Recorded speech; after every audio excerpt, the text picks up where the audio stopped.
جب انسان اپنی طاقت اور تخت پر اتنا مغرور ہو جائے کہ خود کو خدا سمجھ بیٹھے اور خالق کائنات کو للکارے تو قدرت خاموش نہیں رہتی، وہ اپنی سب سے چھوٹی مخلوق سے بھی سب سے بڑے فخر کو مٹی میں ملا دیتی ہے۔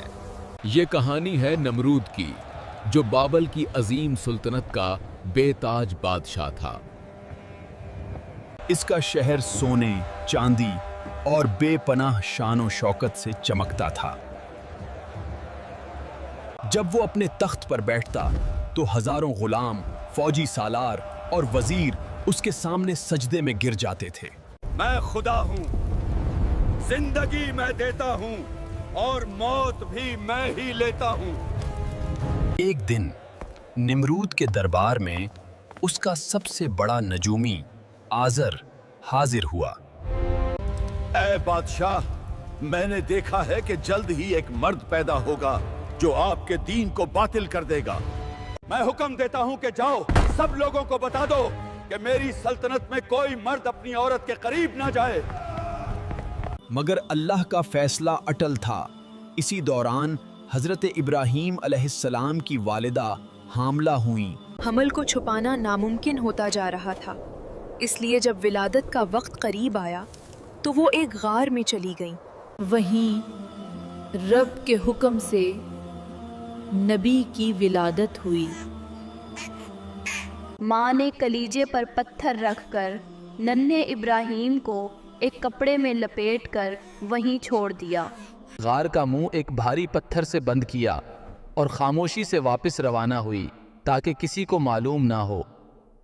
غار کے اس سناٹے میں اللہ نے ننھے ابراہیم کے لیے ان کے انگوٹھے سے دودھ جاری کر دیا۔ وہ 13 سال تک اسی غار میں رہے۔ ایک روز ان کی والدہ انہیں اپنے گھر واپس لے آئی۔ اب وہ 13 سال کا ہو چکا تھا۔ جب آزر گھر آیا اور اس نے ابراہیم کو دیکھا تو پوچھا، یہ کون ہے جو اس سلطنت میں زندہ بچ گیا؟ یہ کون ہے اور کیسے بچ گیا؟ حالانکہ بادشاہ نمرود نے تو سخت نگرانی کا حکم دیا ہوا تھا۔ یہ تیرا ہی لڑکا ہے جو 13 سال پہلے غار میں پیدا ہوا تھا۔ افسوس ہے تجھ پر، اگر بادشاہ کو پتا چلا تو میری کیا عزت باقی رہے گی۔ علماء کے درمیان اختلاف ہے کہ آزر حضرت ابراہیم علیہ السلام کے والد تھے یا چچا تھے یا نانا۔ آزر پریشان تھا، سمجھ نہیں پا رہا تھا کہ اس بچے کے ساتھ کیا کرے۔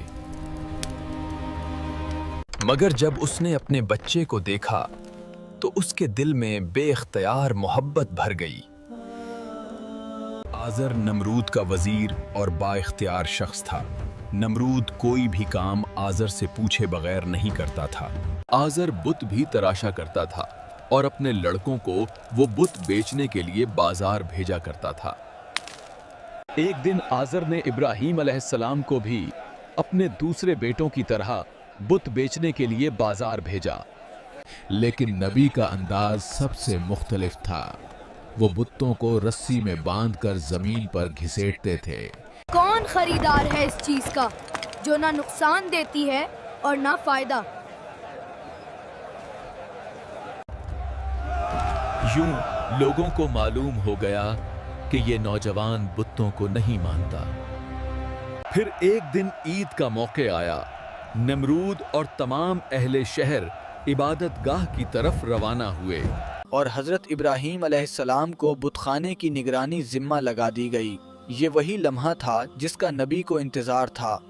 وہ ایک بہت بڑا کلہاڑا لے کر بت خانے میں داخل ہوئے اور ایک بڑے بت کے سوا سب کو ٹکڑے ٹکڑے کر دیا۔ پھر کلہاڑا اسی بڑے بت کے کندھے پر رکھ دیا۔ جب نمرود اور لوگ واپس آئے تو اپنے خداؤں کو اس حال میں دیکھ کر غصے سے پاگل ہو گئے۔ یہ کس کی حرکت ہے؟ بت خانے کا یہ حال کس نے کیا؟ وہ زندہ نہیں بچے گا۔ ہمیں یقین ہے کہ یہ ابراہیم کا کام ہے۔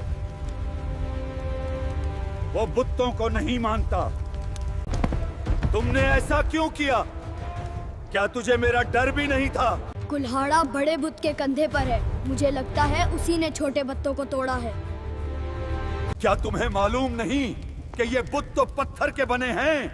ये न बोल सकते हैं और न हरकत कर सकते हैं। तो फिर इस बड़े बुत से ये पूछो कि उसने बाकी बत्तों को टूटने से बचाया क्यों नहीं? तुम पागल हो क्या?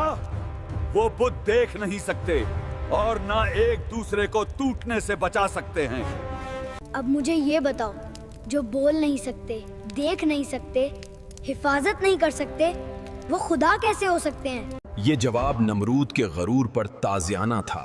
वो गुमसम रह गया, समझ नहीं पा रहा था कि क्या जवाब दे। फिर नमरूद ने सिपाहियों को हुक्म दिया कि एक बहुत बड़ी आग जलाई जाए। फिर एक बहुत बड़ी आग जलाई गई, जिसकी शिद्दत मीलों दूर तक महसूस होती थी। अब मसला ये था कि इतनी बड़ी आग के करीब कैसे जाया जाए और इब्राहीम को आग में कैसे डाला जाए। एक मुंजनीक बनाओ, उसकी मदद से इब्राहीम को आग में डालो। अल्लाह ने आग को हुक्म दिया, ए आग, इब्राहीम पर ठंडी और सलामती वाली हो जा। जब नमरूद ने ये मंजर देखा तो उसकी आंखें फटी रह गईं। ए इब्राहीम, तुम्हें आग ने क्यों नहीं जलाया? ये सब कैसे हुआ? नबी ने फरमाया, ये मेरे परवरदिगार की कुदरत है, जिसके लिए कुछ भी मुश्किल नहीं। वक्त गुजरता गया, मगर नमरूद ने फिर भी अल्लाह पर ईमान ना लाया, बल्कि खुद को खुदा समझता रहा। एक दिन नमरूद ने हजरत इब्राहीम अलैहिस्सलाम से पूछा, तुम्हारा खुदा कौन है? नबी ने फरमाया, मेरा रब वो है जो जिंदा करता है और मौत देता है। ए इब्राहीम, ये काम तो मैं भी कर सकता हूँ, फिर मुझे खुदा क्यों नहीं मानते? नमरूद का हुक्म है कि एक कैदी को मौत और दूसरे को आजाद किया जाए। ए इब्राहीम, देखा, मैंने एक को मार दिया और दूसरे को जिंदगी दे दी। नबी मुस्कुराकर जवाब देते हैं, अच्छा, मेरा रब तो सूरज को मशरक से निकालता है, अगर तुम खुदा हो तो मगरिब से निकाल कर दिखाओ। नमरूद ने कहा, अब मैं आसमान पर जाऊंगा और इब्राहीम के खुदा से लड़ूंगा। नमरूद ने अपने तमाम सिपाहियों को कहा, तुम तैयारी करो, हम हर सूरत इब्राहीम के खुदा से जंग करेंगे। इसने अपने सिपाहियों को एक ऐसी सवारी तैयार करने का हुक्म दिया जो आसमान तक पहुंच सके, और सिपाहियों को 3 दिन का वक्त दिया। अगर तैयार ना हुई तो सबको कत्ल कर दूंगा। मगर ऐसी सवारी तैयार करना जो आसमान तक पहुंच सके किसी के बस की बात ना थी। सब सिपाही परेशान थे, अगर सवारी तैयार ना हुई तो सबके सर कलम हो जाएंगे। 4 उकाब बांधो, ऊपर गोश्त लटकाओ, वो उड़ेंगे तो तख्त आसमान की तरफ उठेगा।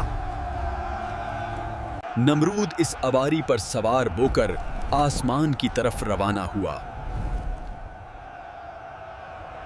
वो काफी बुलंदी तक गया, मगर उसे कहीं भी खुदा नजर नहीं आया। जब वो बहुत ज्यादा बुलंदी तक पहुंच गया तो उसने आसमान की तरफ एक तीर चलाया। अल्लाह ने एक फरिश्ते को हुक्म दिया कि तीर को खून आलोद करके वापस इसकी तरफ फेंक दे। ये देखो, मैंने खुदा को मार दिया, इब्राहीम के खुदा को मार दिया। ये उसके गरूर की आखिरी इंतहा थी। अब कुदरत ने जवाब देने का फैसला कर लिया था। एक दिन जब नमरूद अपनी अजीमुशान फौज के साथ निकला तो अल्लाह ने उसके मुकाबले में इंसानों का नहीं बल्कि मच्छरों का एक लश्कर भेजा।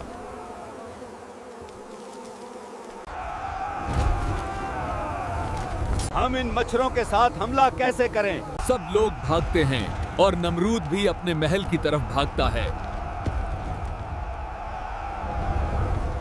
नमरूद महल में तो पहुंच गया, लेकिन एक मच्छर ने उसका पीछा नहीं छोड़ा। तुम्हें क्या हो गया? मेरा पीछा क्यों नहीं छोड़ रहे? और फिर अचानक वो मच्छर उसके नाक के सुराख से अंदर घुस गया। थोड़ी देर बाद उसे एक अजीब सा एहसास हुआ, जैसे किसी ने उसके सर के अंदर हथौड़ा मारा हो। मच्छर उसके दिमाग के अंदर गूंजता, फड़फड़ाता और हर लम्हा एक नई अजियत देता। नमरूद महल में दीवानावार भागता, दीवार से टकराता, फर्श पर गिरता। मेरे सर पर जूता मारो, जोर से मारो। और जब कोई जूते से उसके सर पर मारता तो नमरूद लम्हे भर को सुकून में आ जाता। लेकिन चंद लम्हों बाद वो अजियत दोबारा लौट आती। मच्छर फिर दिमाग में हरकत करता। दिन गुजरते गए। नमरूद की नींद, सुकून और गरूर सब मच्छर के एक वार से खत्म हो चुके थे। कभी सर्दी में नंगे पांव भागता, कभी फर्श पर तड़प कर चीखता। नमरूद अब अपनी सजा भुगत रहा था। सालों तक नमरूद इसी अजाब में मुब्तला रहा और उसका गुरूर खाक में मिल गया। एक दिन वो अपने ही हाथों से सर पेटते हुए गिर पड़ा। खद्दाम दौड़कर उसके करीब पहुंचे, मगर अब उसकी सांसें रुक चुकी थीं। वही नमरूद जो खुदा से लड़ना चाहता था, आज मट्टी में मिल गया। और यूं वो बादशाह जो खुद को खुदा कहता था, एक मच्छर के हाथों अंजाम को पहुंचा। ये अंजाम सिर्फ नमरूद का नहीं, बल्कि हर उस इंसान के लिए पैगाम है जो अपनी ताकत पर घुमंड करता है। इससे ये साबित हुआ कि गुरूर को मिटाने के लिए कभी-कभी एक मच्छर ही काफी होता है।